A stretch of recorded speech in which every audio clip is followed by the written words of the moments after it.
All right, so last week, and you can see I got 111,000 miles on this thing, but last week my change oil light indicator came on, so we're gonna be changing the oil in this Jeep today. So now that we're all quarantined for a while, it's a great opportunity for me to change my oil and do this myself. I'm going to walk you through the tools, the Powerbuilt tools that I'm going to use, and give you some tips and tricks on how to change your own oil and some of the things to look for. First of all, I did some research. You want to make sure you get the proper oil for your vehicle. The weight is very critical. You don't want to put the wrong weight in your vehicle, especially with today's low tolerances. A lot of folks will want to put a heavier oil in as it gets higher mileage, and with newer cars, that's absolutely something you don't want to do. So what I did, I've got 111,000 miles on it. I got high mileage and I got the proper viscosity for my vehicle. I also did some research because the standard for many cars for many years was 5 quarts of oil.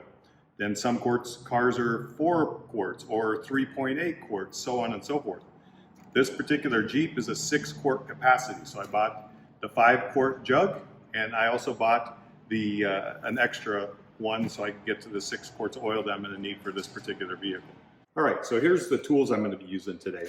This is the Powerbuilt self-adjusting oil filter plier. I've been using these for quite a long time. They work extremely well, especially if you have a real stubborn oil filter to take off. These grip the oil filter very, very tight and have an awesome range, 2 1/4 to 4 3/4 inches.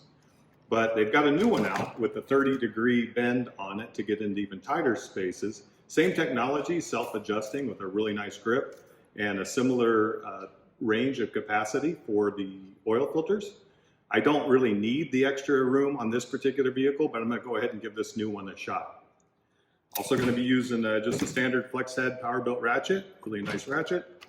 And you'll see when I get under there, the drain bolt, I didn't do the drain oil change last time on this particular vehicle, but the bolt is got some damage on it, it's rounded. So these Powerbuilt Xeons have been around a while now. They are specifically designed for regular fasteners, but also damaged and rounded. They'll actually do up to an 85% rounded fastener. So you can see that's a good fastener on here. This is 85% rounded. If you get in there, you can see this thing is just completely damaged. I can actually get a really nice grip on this thing with this Xeon socket because of their broaching design in here. So it can be used on a good fastener and it protects it. It can be used on a damaged fastener as well. Awesome for drain plugs because it's a very, very common issue with drain plugs. This is also new from Powerbuilt. This is an original equipment oil filler. You've got all these different adapters, original equipment adapters for Ford, Chevy, Toyota, Lexus, you name it. And then they've also got some universal adapters in here as well. This is the one that fits this Jeep. It's labeled Chrysler, fits the Jeep perfectly, and I'll show you how this whole thing works. But this is brand new from them and a really nice setup. Normally you need a jack to jack up your vehicle, get under it. As you can see, I'm working on this Jeep with 35-inch tires, so I don't really need to get lifted up to get up under it. But I wanted to point out some of these cool new lift items from Powerbuilt. This one I really like. This is their newest low profile jack, and I like the fact that it's got the foot pedal on it, a nice added feature, extremely high quality. This particular one is a 2.5 ton jack. This is one I use a lot. They've had this one for quite a while. These work fantastic for trucks and off-road vehicles. I'm able to lift even this lifted vehicle up quite a bit. I was able to do my entire brake job using just these Unijack jack stands. It's got a built-in hydraulic jack, so it's a jack and a jack stand all in one. Absolutely fantastic item. And then I really like this work seat. A lot of folks will have a creeper and a work seat to do brake job. This one does both. Really nice design. So I was able to do my brakes by using this rolling work seat. You can do some detail work. It works in a lot of different configurations. Today, I'm going to be using it creeper style. So you can see just how easy it is to change the configuration of it. And although I won't be using this today, I did want to point it out. It's a really cool item from Powerbuilt. It's their truck step. As you can see, I've got some very big tires on this, 35-inch tires. This thing is fully adjustable to fit a very wide range set of tires and wheels. So you can customize it, the configuration to your particular vehicle. And it has a 300-pound capacity. So as you can see, if I was moving stuff on the top of my SUV, or if I'm trying to get deep into the engine compartment, this is an awesome, awesome tool to have. And it also folds up, so it's nice and compact when you go to break it down.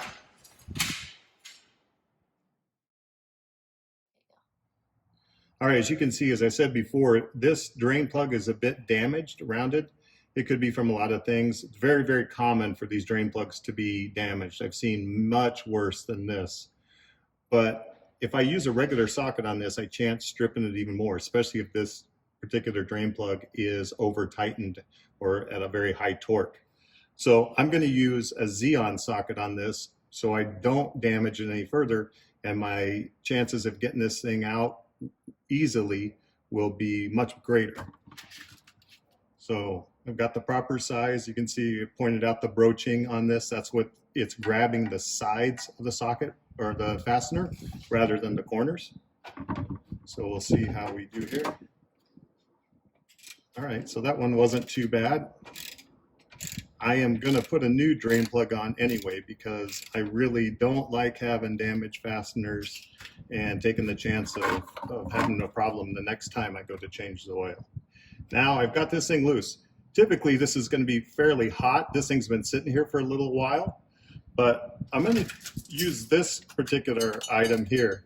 It's a oil drain plug remover. So once you have it loosened, a lot of people, if I continue to undo this with my fingers, I'm going to get oil. It falls in my hand and down my arm. And potentially, if I was working on a hot vehicle, that would be quite painful. So I'm going to put my little adapter on. It's magnetic, as you can see. Ooh, it's a strong magnet. So I'm going to put it on here.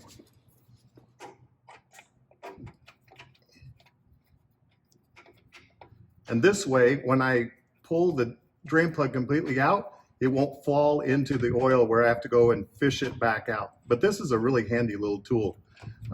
Like I said, keeps you from getting oil all the way down your arm and makes for a much cleaner job here. So, and there we go. Now, I'm going to let this drain for quite a while, and I'm going to go up top. I'm going to show you some extra things you can do while you're waiting for this to drain.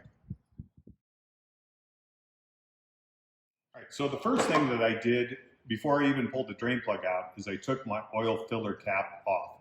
This is going to allow the oil to drain faster, and I'm going to be able to pull all of that oil out. I want to let that thing drain as long as possible, because you do get contaminants in there that you want to get out. Here's the drain plug that I pulled out. It actually has a magnetic tip. You can see there's a nice flake of metal that this thing had picked up. There were some, there's very little particles on here, but again, I want to get as much of the contaminants out of this engine as possible. The other thing that I do, little trick that I do, is I take the drain plug and I place it here in this magnetic container. That way, when I go to fill this oil back up, if I see my drain plug here, I realize I forgot to put the drain plug back in. So I want to keep it right here so I can see this is gone, and that reassures me that the drain plug is back in. Now this particular drain plug, since it's rounded a bit, I've got a new one I'm going to put in there, but I'm going to leave that here just as my reminder. It's also a great time while you're waiting for it to drain to check your other fluids and also inspect hoses and belts. You're going to be looking for cracking. As you can see, this one's very nice. There's no cracks at all. It's because I replaced it last May as part of the 100,000 mile service. Along with filters, I also did new radiator hoses when I did that. But what I am going to do is I'm going to check all of my fluids. So here's my engine coolant, and I can see from this angle over here that it's perfectly fine. I can see through my master cylinder over on this other side that I've got the proper amount of brake fluid in here, and when I did my 100,000 mile service, I actually did the brake job, and I replaced all the fluid, so I know that that's good there. I am a little bit low on windshield washer fluid, so I'll go ahead and top that off while I have it open. And again, I'm just doing a general inspection over here under the hood to make sure everything is in order, working order. All right, so here's my filter here. Got my self-adjusting oil filter pliers. It sure gets an awesome grip on this filter. This filter is in here pretty tight too, so I'm glad I can get some leverage on it. And although I don't need that extra angle, on other vehicles I would need it.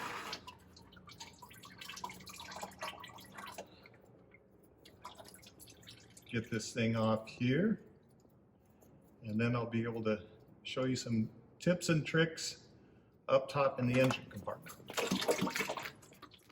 All right, so here's my new filter. I'm going to go ahead and put that in, and I'm going to put the drain plug in. But what I like to do, I don't like to start a vehicle with a completely empty filter. So I'm going to put a little bit of oil in there, maybe about halfway up. I'm going to take this extra oil here.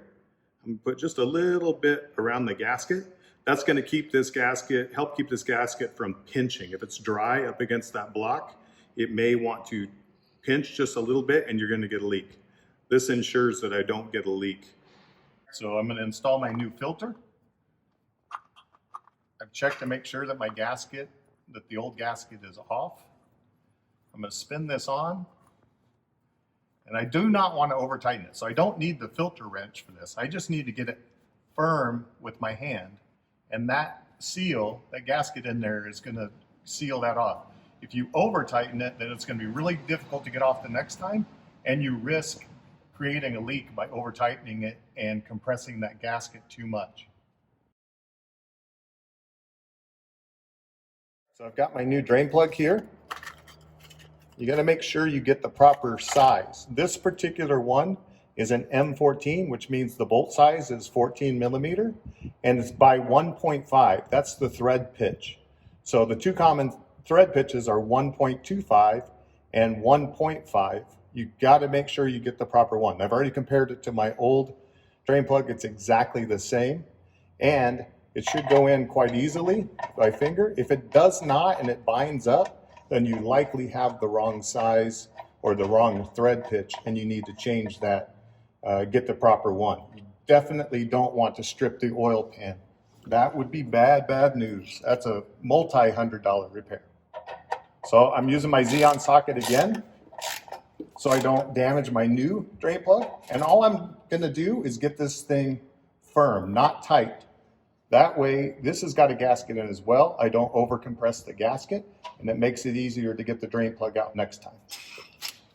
Wipe this off a little bit, and then I'm ready to go put the oil back in it. Now I'm ready to put my oil back in. You can see my drain plug's gone. Actually, I put my new one in, so I took the old one, threw it away already. I'm going to use this oil filler kit from Powerbuilt with the original equipment adapter. This makes so you don't get spills. So you can use a regular funnel, but this will ensure that I don't get any spill down the side of the engine. Then when you start it up, you get the smoke and the mess, and you just don't want that. So this fits in here very nicely. I've got my oil here. Now remember, I put a little oil in that filter from before. I've still got 2/3 of this, 3/4 of this left. I'm going to set this aside because I'm not going to put that in just yet. What I want to do is put this oil in first, and then I'm going to let the vehicle sit for a bit, and then I'm going to check the oil. That way I can make sure that I get the proper amount of oil into the engine compartment. Not too much and not too little. It's a nice little spout feature on this bottle of Valvoline. Again, got to be careful. I don't want to overfill it too fast. But you can see with using this funnel, I get absolutely no spill whatsoever. So I'm not going to have any kind of nasty smoke or smell when I start the vehicle up. Plus, when you get oil in here under the engine compartment, it attracts dirt and grime and just makes it for a big mess.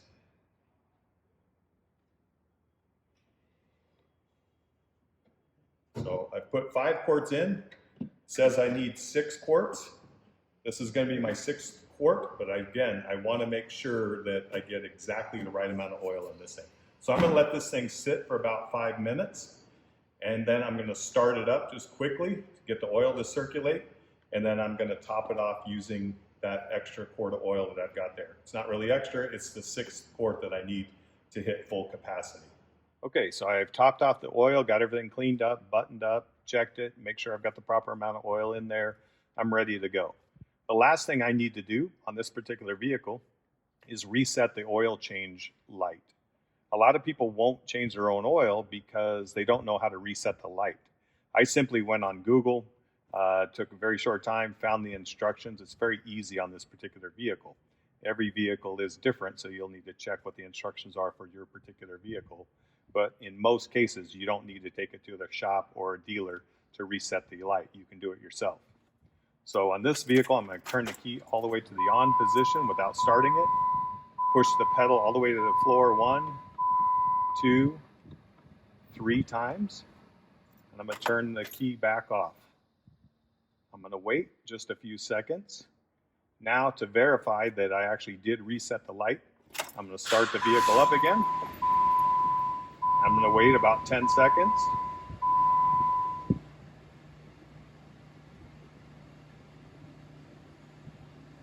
And as you can see, no oil change light on, so I was successful in resetting it. So the whole process to change oil in Jeep really took me less than 30 minutes, and I really didn't need that many tools to do it. These were the must-have tools. So I had my Xeon socket, my flex head ratchet, the self-adjusting oil filter pliers. These are about $23, $24 is all. Obviously my oil and oil filter, but these were the only tools I really needed to do the entire job. These were nice to have. I didn't absolutely have to have them, but I really like this tool. I'd never used one before, and I'd never used this spill-free funnel type system before, which I love this. I'm definitely gonna use that again, but save myself some money. Again, didn't take me all that much time. The materials that I needed to do the job cost me about $35. And again, the tools, that's just an investment. Now I can do oil changes, do my own oil changes on this Jeep for the rest of its life.